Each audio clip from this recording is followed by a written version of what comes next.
noches. Lilita Carrió, que hace como, no sé, 3, 4 meses que no está en televisión, ¿no? Sí, de noviembre creo, ¿no? De noviembre. Pero el primer lugar es este. Sí, claro. Esta es una larga no hubiera tradición. sido una tradición. Si no hubiera... Sí, esta es una larga tradición que lleva 20 años. Antes de empezar... Además, los demás periodistas ya la respetan. Debe ser porque somos ancianos. Antes de empezar, quiero que saludemos a un amigo común que nos ve desde Carolina del Sur en Estados Unidos. Robert Cox. Ay, Robert Cox. Sí, a Robert Cox, la Academia Un hombre de Periodismo. que ha defendido tanto los derechos humanos durante la dictadura, así que le mandamos un beso enorme. Por eso, la Academia de Periodismo le dio el premio Pluma de Honor por su actitud heroica durante la dictadura como director del... Estuvimos cenando juntos en casa. Así es. Y también por otros años, porque había 3 años, hacía 3 años que el premio estaba suspendido, para otros años se le dio para el 2020 a Elisabetta Piqué, que es la corresponsal de guerra de la Nación en Ucrania, que está casi... Qué lástima que esté muerto ya Maxi Gainza Paz, sí. Porque él en la prensa, que tanto fue cuestionada, él también publica la lista de desaparecidos, porque él es un liberal, así que también es un momento de reivindicar a Maxi. Pero no quiero dejar de mencionar al último premiado por la Academia con la Pluma de Honor, que es Daniel Enns, el primer periodista del interior, es el periodista más importante de investigación del interior del país, que hizo muchas investigaciones, entre otras, la investigación que terminó con la condena a 8 años de prisión del gobernador Sergio Uribarri. Sí. Así que, bueno, pero ahora... Uribarri en su momento me mandó una carta, ¿no? Porque había problemas de narcotráfico vinculados a familiares. Nunca la abrí. Pero bueno, me parece que ese es un avance importante. Vamos a lo nuestro. Sí. Hoy la Corte Suprema asumió la conducción del Consejo de la Magistratura. Y eso significa un tema muy importante porque me parece que a Cristina Kirchner no le gustaba esta posibilidad. ¿Cómo lo ve usted? Las instituciones están fuera de los gustos de los funcionarios. Pero sí me gustaría hacer historias. Miren, cuando yo soy autora junto con Pichetto de la ley que ahora vuelve a estar en vigencia.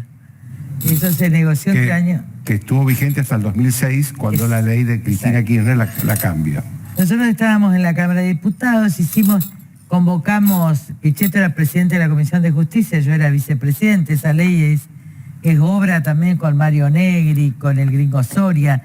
Fue un gran consenso, una gran pelea además para que lo decidiera el Parlamento. La que volvió a estar en vigencia a partir de hoy. La que estableció los concursos, la que limitó los márgenes, la que estableció los 2/3. Esa es la ley marco. En ese momento nosotros hicimos muchos ejercicios porque sí veíamos que el número era grande, digamos, llegar a 20. Ahora, la verdad es que el único número que respeta el equilibrio que era el mandato constitucional, yo no voté el núcleo de coincidencias básicas, pero que respetaba el mandato es llegar a 20, el de 17 tampoco lo respeta la nueva ley de Cristina.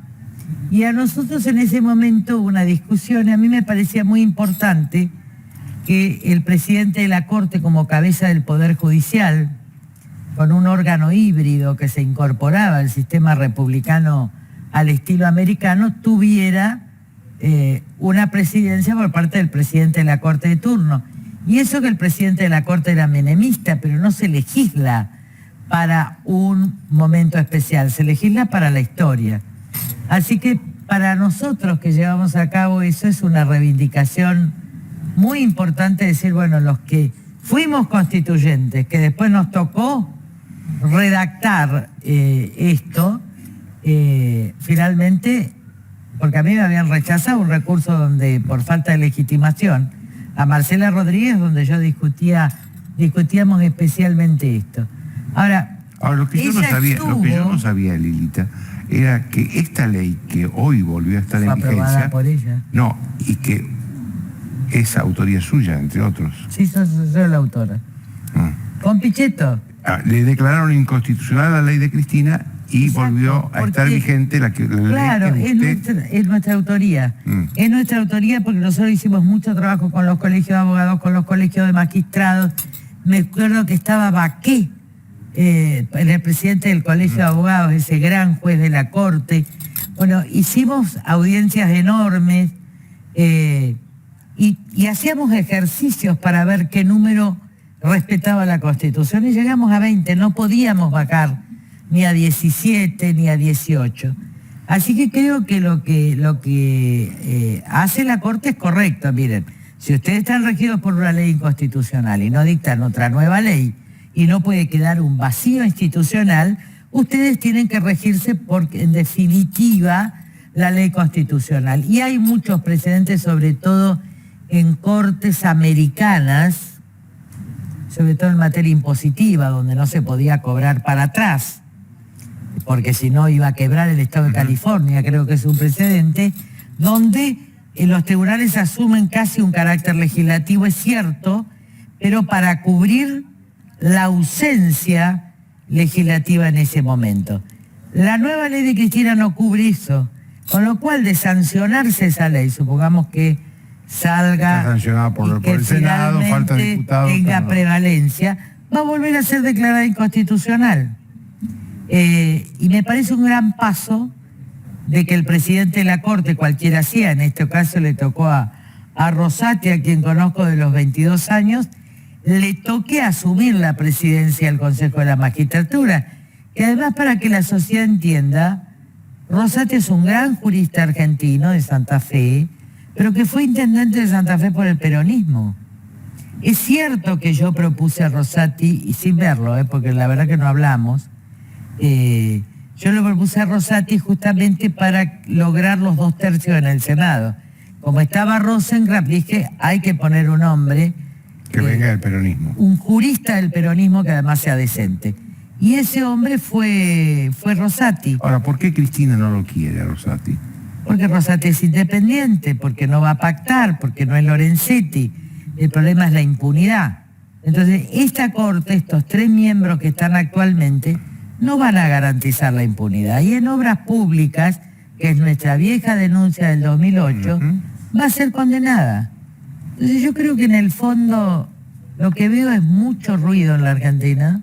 Sí, pero hay algo institucional además. Pero muchos avances. Ni el Congreso, ni el Senado, ni la Cámara de Diputados nombraron sus representantes ante el Consejo de... Pero, bueno, ahí van a caer todos. Primero, el acto, hoy la Corte ya revocó una medida cautelar que se alza contra el sistema institucional. Ya no es un error, es un alzamiento contra el orden institucional. ¿Por qué? Daniel Alonso. Porque Daniel Alonso, lo que se sabe es que la última instancia de un sistema republicano es el pronunciamiento de la Corte. Así es. Y es cosa juzgada. Con esto cierra, salvo que eventualmente haya un tema de reparación frente a la Corte Interamericana, que nosotros también le dimos jerarquía constitucional. Que son en tema de derechos humanos. En tema de derechos humanos. Entonces, ¿qué quiere decir? Acá cierra la instancia. Con lo cual, cerrada la instancia, hay una intencionalidad criminal en el juez. Lo que digo es que hay un delito doloso. Creo que mañana Juan Manuel López, que estaban preparando el juicio político, que ya lo derivó la Corte, lo que hay es un acto doloso que no se puede permitir. Yo recuerdo... Por parte del juez Daniel Alonso. Por parte del juez Daniel Alonso, que le dicta la medida cautelar para no designen. Que era lo que quería Cristina. En la época de la dictadura, un tío mío, Genaro Carrillo, era abogado de Timerman, ¿se acuerdan? Sí, sí. Bueno, llegó el fallo de la Corte de la dictadura y dijo, bueno, hay que dejarlo salir del país, tienen la opción de salir del país. El hombre había sido terriblemente torturado. Esa noche toda la Junta Militar debatió si obedecían o no, porque era una dictadura y no querían obedecer el fallo de la Corte, pero finalmente primó que lo obedezcan. Fíjense la envergadura que significa un acto de desobediencia, aunque se encubra de acto judicial, a un fallo de la Corte. Entonces este hombre está en un delito doloso, tiene que ser juzgado, ya lo vamos a impugnar en el Senado, pero antes o después, aunque lo designe Cristina, este hombre no va a ser juez y va a ir preso, porque es un acto doloso. ¿Usted cree realmente que el Senado no le va...? Porque este hombre hace esto porque tiene un ascenso a camarista de Santa Fe en el Senado. Eso, sí. ¿Usted cree que el Senado le va a dar acuerdo? Es posible con la mayoría justicialista. No tiene, pero no tiene mayoría. Bueno, si no tiene mayoría no le va a dar necesita el de Río Negro. Esperemos que estén todos sentados. Y si no, serán encubridores de esto el senador que le preste el acuerdo. Pero esto es un grave hecho institucional que parece que como es un juez, etcétera, ahora el presidente mira dónde nos tenemos que remitir para la desobediencia judicial. Cuando se discutió a la época de la dictadura con Videla respecto de Timerman. Yo lo recuerdo porque daba en la cátedra en la universidad esa famosa noche que terminó en la obediencia, porque si no significaba ya la ida al totalitarismo, ¿no? ¿Usted cree que después de esto asumió Rosati? Estoy como Grondona con las manos. Saluda a Mariano si me está escuchando. Asumió Rosati, van a asumir mañana, creo, los otros miembros del Consejo, salvo los dos que tienen que mandar, Cristina y Massa, que no mandan. ¿Pero cree que este Consejo va a ser mejor? No sé. No sabe. Yo no sé muchas cosas. Lo que sí sé es que se va a respetar la Constitución. Y esto ya es importante. A ver, si después son buenos o malos, a nosotros nos tocó dictar esta ley con un amor enorme. Porque la verdad es que nadie quería concursos, nadie quería nada, ni los 2/3. La verdad que quería ser un órgano político más bipartidista. Esta es la verdad. Yo incluso voy al Comité Nacional y me enfrento con Gil Lavedra, el presidente era Terraño, diciéndole: ustedes no van a hacer como en el Pacto de Olivos, de pactar este consejo a las espaldas. Es más, me llamó Kleiner, un ex operador radical del núcleo de conciencias básicas, para decirme: Carrió, usted tiene el gran discurso, pero la ley la hacemos nosotros. Y yo dije: miren, yo los denuncio y renuncio al Comité Nacional. Eso salió en los diarios. Con lo cual Terraño me dijo: vos tenés toda la libertad de negociar en el Parlamento. Y también el caso de Pichetto, de Soria, de Arias. Soria, padre del actual ministro de Justicia. Sí, Soria, padre. Pero era otra cosa, el padre. Lo que pasa es que hubo un gran consenso, esto que a veces se ve de la grieta, había en nosotros un sentido constitucional. Ahora, cuando van a asumir los que nombran el Congreso, ya nos dimos cuenta que se iba a politizar, porque las instituciones que nacen tienen que tener hombres preclaros, tienen que tener hombres ejemplares. Pusieron algunos corruptos, pero de todas maneras los 2/3 más los concursos, y ella avaló y votó esta ley que entró en vigencia hoy. Es más, ella estuvo en, creo, después la cambió ella. Estuvo en miren, el Frepaso no había votado esta ley, esta que ahora entra a regir. Pero inmediatamente se arma la alianza, porque el segundo partido, que ahora le tocaría al radicalismo, lo introduzco yo para que entre el Frepaso, aunque el Frepaso no votó la ley en diputados. Pero a mí me parecía que esa tercera fuerza tenía que estar representada. Cuando va al Senado ya están todos. Está Graciela, está Terraño. Yo me acuerdo que cuando firmé el dictamen estaba sola. Después vino Mario Negri. Pero había que tomar una decisión y en ese caso yo como vicepresidenta la tomé y firmamos todos. Así que si ustedes leen la historia y van al informe, yo defiendo la inclusión del Frepaso. Cuando esto pasa al Senado hay una conferencia de prensa, ya casi de la alianza, les diría, del 97. Estoy tan vieja. Del 97, y creo que está Cristina Kirchner, y si no está, vota. Ahí se armó la alianza, crean o no. Chacho, que había votado en contra, pasa a apoyar nuestro proyecto. Es decir, todas las fuerzas políticas forman, salvo el menemismo, más cerrado, diría yo, pasa a apoyar. Fue el proyecto de mayor consenso, uno de los mayores consensos, así como fue de enorme consenso lo que logramos, y yo te tengo que agradecer públicamente a vos, quiero agradecer a este periodista porque a él le interesa la Argentina.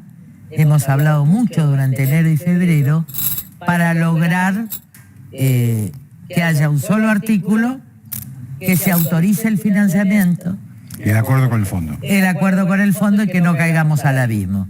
Y yo quiero decir, porque también a veces el periodismo solo critica, pero vos fuiste un actor muy importante. Incluso López Murphy, que compartía esta opinión con nosotros, después votó en contra. Pero finalmente, fíjate, que la norma que Joy estaba fuera para darle una salida a la Argentina, porque más allá de los partidos está la Argentina, hoy impide que estemos en una catástrofe de enormes proporciones, con guerra incluida, ¿no? Ahora, hablando ya de lo local, acá hay un problema que se manifestó también con ese acuerdo con el fondo, que es un problema de fondo y que hay una pelea furiosa entre el presidente y la vicepresidenta. ¿Qué significa eso para usted en términos institucionales y en términos de manejo del gobierno? En términos institucionales significa un golpe de hecho, golpe de facto, porque golpe de hecho, por eso se llama de facto. Golpe de facto es golpe de hecho, es cuando un vicepresidente trata de destituir, de rebajar, de aniquilar el poder de la presidencia. Que hay varias, a ver, en la historia reciente hay muchos casos. El caso de Chacho es uno de ellos, que se retira y fragmenta. El caso de Cobos, que se quiere convertir en líder de la oposición, también. Por eso la gente no entendía cómo yo lo combatía, porque un vicepresidente nunca puede ser presidente de la oposición.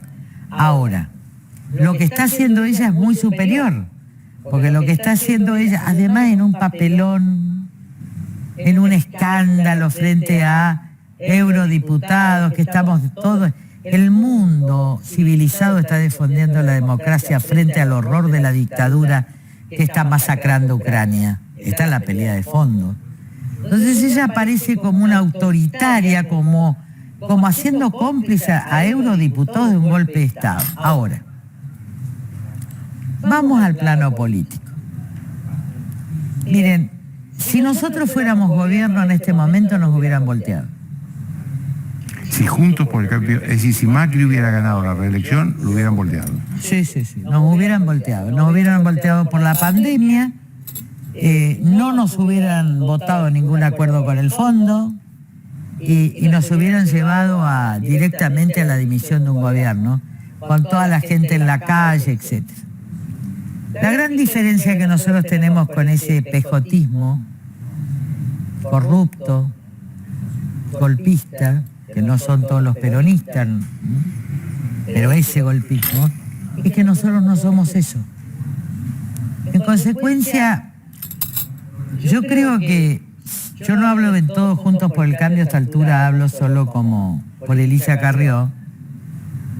Al menos nosotros y la coalición sí vamos a hacer garantía de que este gobierno termine su mandato. ¿Qué quiero decir? ¿Usted cree que hay intención en la vicepresidenta de que el presidente no termine el mandato? Que termine en un desastre donde pueda ella polarizar con Milei. Que son dos extremos que finalmente no conducen al país a un orden constitucional, republicano, democrático, y con un riesgo adicional, que ya empezó la Tercera Guerra Mundial, obviamente híbrida, pero empezó la Tercera Guerra Mundial. En Ucrania. No, empezó la Tercera Guerra Mundial. Está claro, porque el mundo es el mundo. Entonces, lo que está haciendo desde Crimea, Chechenia, Crimea, tomando la región de Donbass, que para que la gente entienda es donde se siembra el trigo, es donde se produjo el holodomor. Es una región que pertenece a Ucrania. Y además Putin va, no solo por eso, Mariupol, sino que su destino es Odessa. Cerrarle el mar a Ucrania. Ahora, esto no queda acá. Esto empezó. Puede durar 5 años, puede parar, la posibilidad de las armas. Putin no va a parar. Esto tiene consecuencias enormes para Europa, consecuencias enormes para los alimentos en el mundo, va a haber países que van a padecer hambre. Padecer hambre no es que vamos a tener alto el precio del trigo en la Argentina, es que hay 400 millones de personas que no van a tener trigo si Ucrania no puede sacar. Y también sube el precio de la energía. Está claro, y sube el precio de la energía. Esto lo está viviendo el mundo. Pero a eso se le asuman los desajustes estructurales, déficit fiscal, falta de dólares y falta de crecimiento. Con lo cual, la situación es muy difícil. ¿Y qué nos puede hacer transitar esta situación tan difícil? Primero, con una geopolítica muy clara. Hay que jugar dice Marcelo T. Alvear, decía, en momentos de crisis mundiales hay que jugar con los países democráticos. Esta es una definición, yo se la comentaba a Jorge Argüello, embajador, de Marcelo T. Alvear en la convención del 44, que perdió, cuando el resto del radicalismo Martín Güemes quiere permanecer central. Acá no hay ni. Acá hay por la democracia, por el humanismo, en contra de las dictaduras y en contra de los genocidios que se están estableciendo, porque la destrucción de ciudades enteras y de personas enteras no se trata de una guerra, se trata de algo más. ¿Y usted cree que la Argentina está hoy en esa opción? Mire, o es república y democracia, exacto, o es dictadura. Por eso es importante que Alberto Fernández y algunas personas de su confianza se mantengan en esa línea, que es sinuosa. ¿Por qué? Porque Cristina es socia de Putin. De modo tal que sí puede haber un intento de que ella asuma la presidencia, si esta guerra avanza, para que Argentina se asocia de lo que hoy se puede tratar de la presencia del mal radical en la historia. Bueno, Cristina Kirchner nunca nombró a Putin ni a Rusia. No solo que no nombró, sino que es muy amiga, sino que su discurso está dirigido a convalidar lo que yo distingo entre el pueblo ruso y Putin. Putin es Hitler, es más que Stalin. Y esto, ustedes saben que yo lo vengo estudiando a Putin hace 8 años y medio, vos lo sabés. Se viene Putin, los chicos me hacían los reportajes en los Clarín Nación y digo, la cuestión es la geopolítica, la cuestión es Putin. La verdad que no se entiende cómo Alemania dependió hasta este punto. Ahora, pero ¿por qué Cristina tiene esa relación con Putin? Porque en realidad todo empieza en Cuba. En un momento en que Castro está muy enfermo, se encuentran, ¿se acuerdan ustedes? Cristina, Chávez, que está enfermo también, y Cristina. Y ellos le dicen, bueno, vos sos la heredera de esta revolución. La heredera como liderazgo latinoamericano. Como liderazgo latinoamericano, como ella es una especie del Che. Bueno, es todo muy, muy absurdo, pero es así. Entonces, desde muchísimos años, te diría, desde la Guerra Fría, la inteligencia soviética, antes URSS, ¿no? La inteligencia soviética operó en América Latina, operó en todos los lugares, a punto tal que forma parte de los movimientos guerrilleros que hubo para desestabilizar los países en América Latina. ¿Por qué digo esto?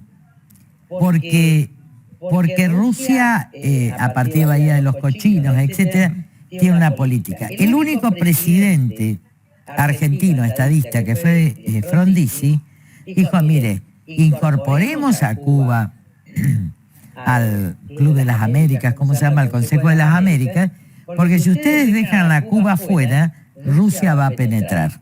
Entonces, a partir de esta configuración que se da en Cuba, que se está dando en Nicaragua, que se está dando en Venezuela, está claro que Putin, las potencias pelean de frente y pelean lateralmente. Siria. Finalmente, Putin terminó convalidando al Assad y a una matanza con guerra biológica.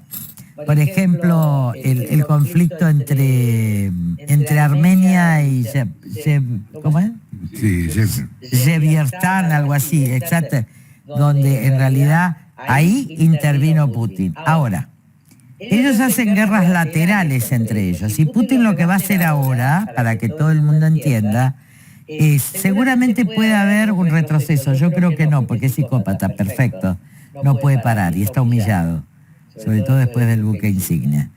Pero bueno, vamos a tener un proceso de 5 años de guerra civil. Hoy las instituciones internacionales no pueden funcionar, el grupo de los 20, de los 7. Es una guerra, una guerra mundial híbrida, pero ya está, es con otras tecnologías. Ahora, lo que van a hacer es que así como Putin siente que le han tocado Ucrania y que nadie se tenía que meter en Ucrania, Putin cree que se va a meter en América Latina y el Caribe porque es lo que geopolíticamente correspondería a Estados Unidos. Entonces nosotros vamos a tener un coletazo muy importante de esta guerra mundial. Ahora, ¿cuál es la ventaja de Argentina? Que somos proveedores de alimentos. ¿Cuál sería el mayor error del gobierno? Pero que no se lo va a permitir, no se lo va a permitir el campo, no se lo vamos a permitir nosotros, aumentar retenciones. Acá yo estuve trabajando el tema del trigo porque va a ser un tema central, porque el trigo va a valer más, todos los commodities alimentarios, no la soja, pero alimentario, incluido la soja porque alimenta animales, van a tener un pico. Entonces lo que nosotros tenemos que hacer en medio de esta guerra mundial es quitar la cadena impositiva total, en eso estamos trabajando, de todo lo que tenga que ver con esos insumos que se exportan. ¿Para qué?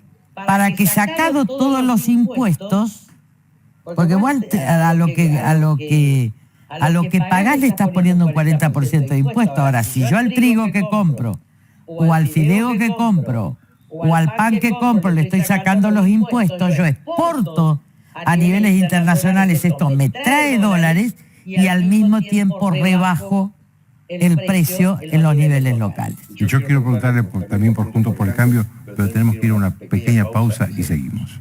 Una pausa.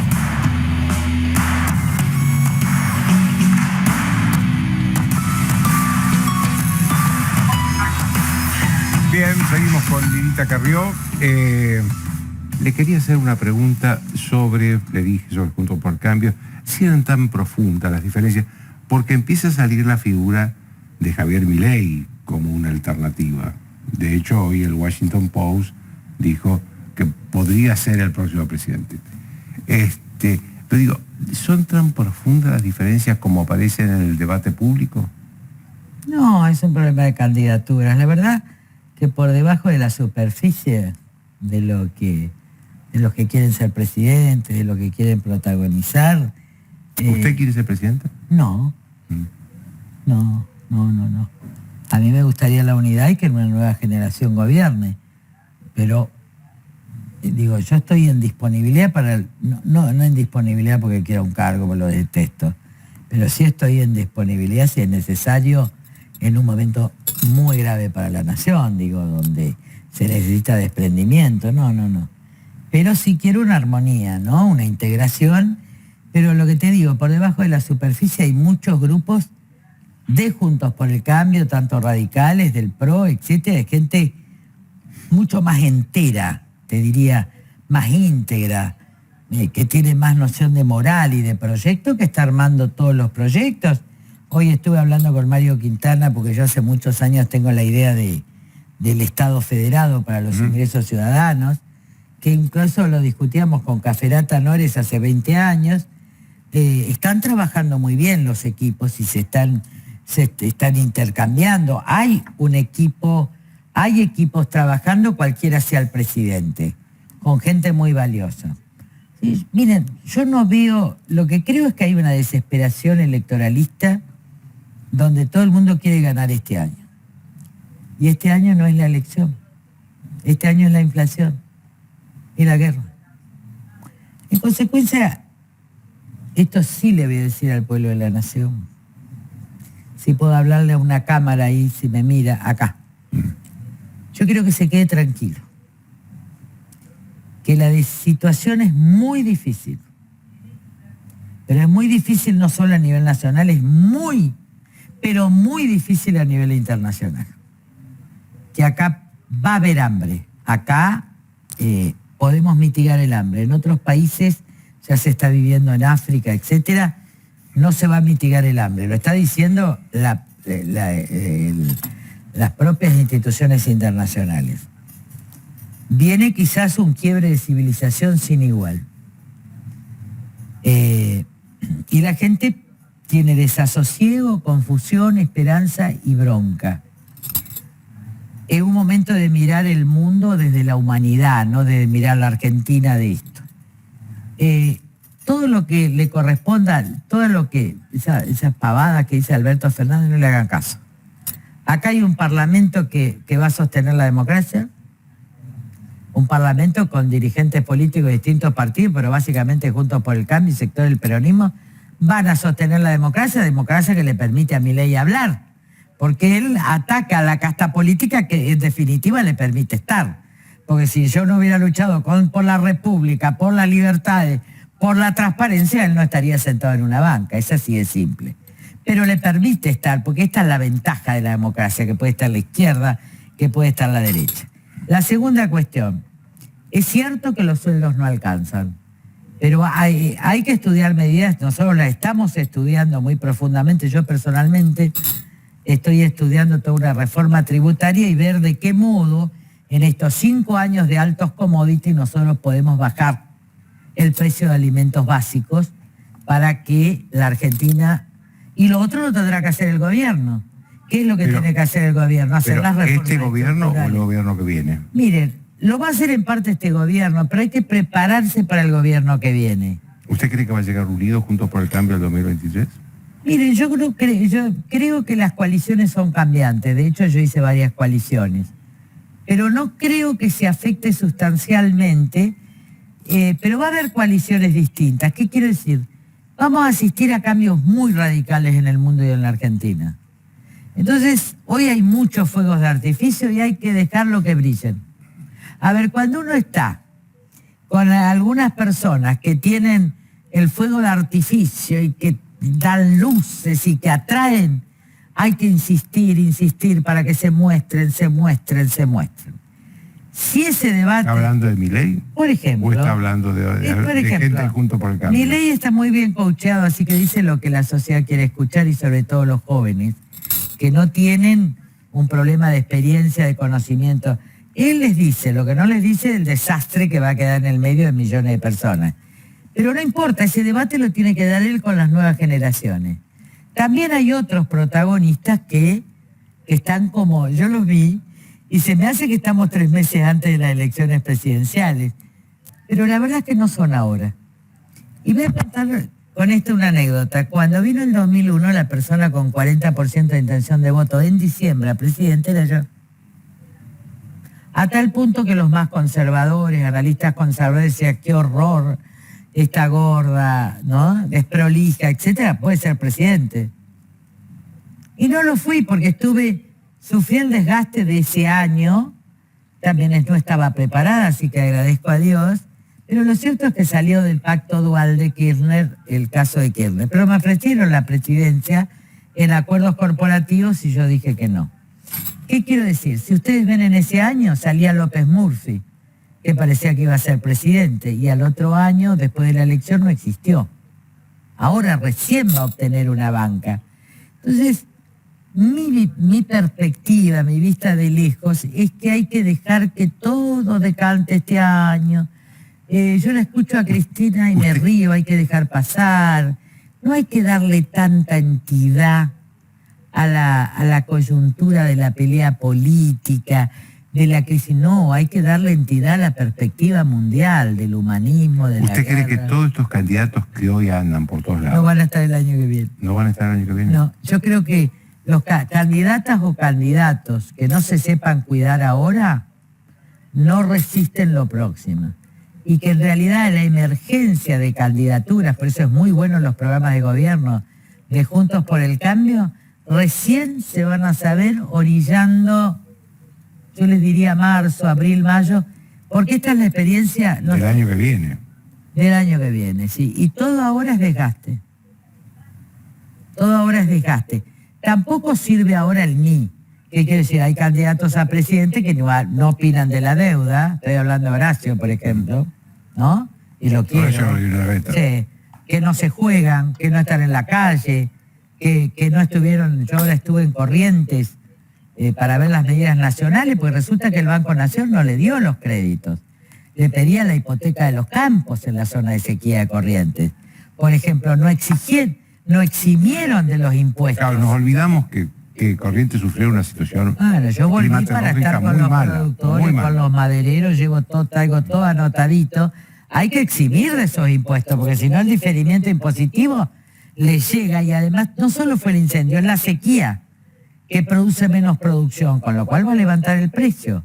En consecuencia, hay muy difícil recuperación, de modo tal la tierra es maravillosa, porque ya se ve creciendo, por ejemplo, la obras de Mercedes, Curuzú, ya se va creciendo el pasto. Yo recorrí todo, estuve también en Formosa, con las mujeres que lucharon contra Infram.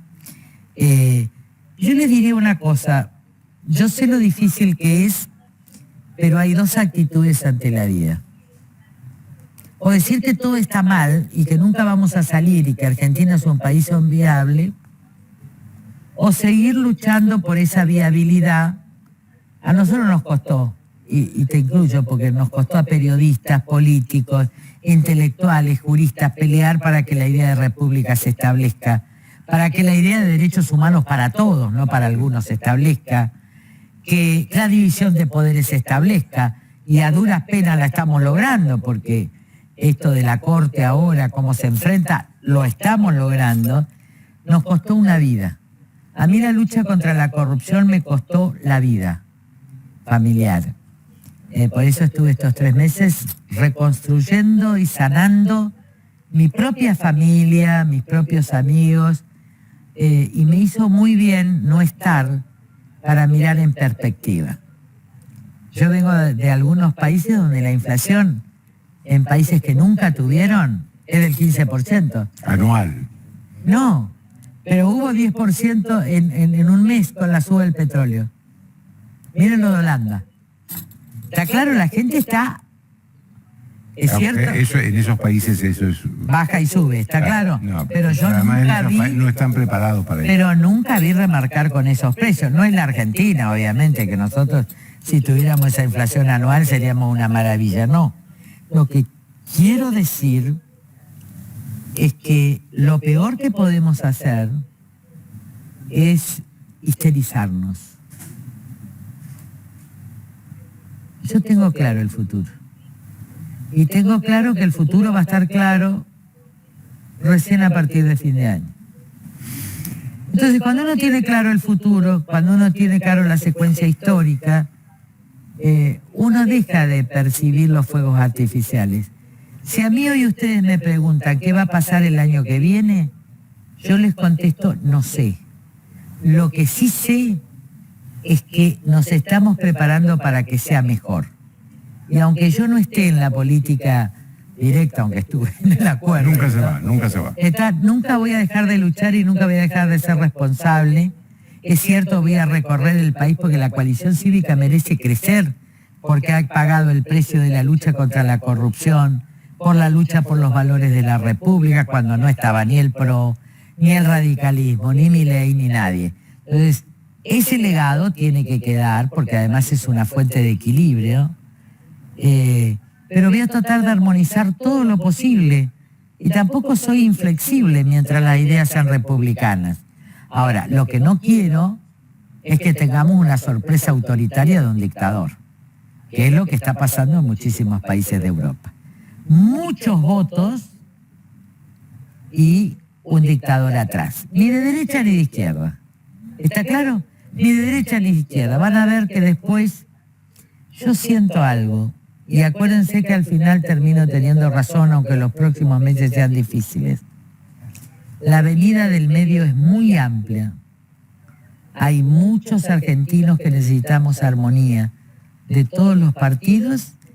No es el camino del medio, es un firme camino del medio para unir a la Argentina y garantizar los valores republicanos y estabilizar la moneda.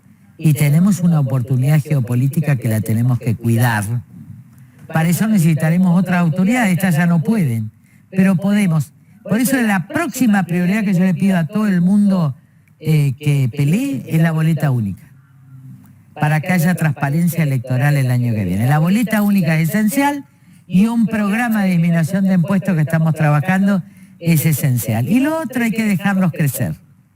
Le agradezco mucho, Lilita. No, al contrario.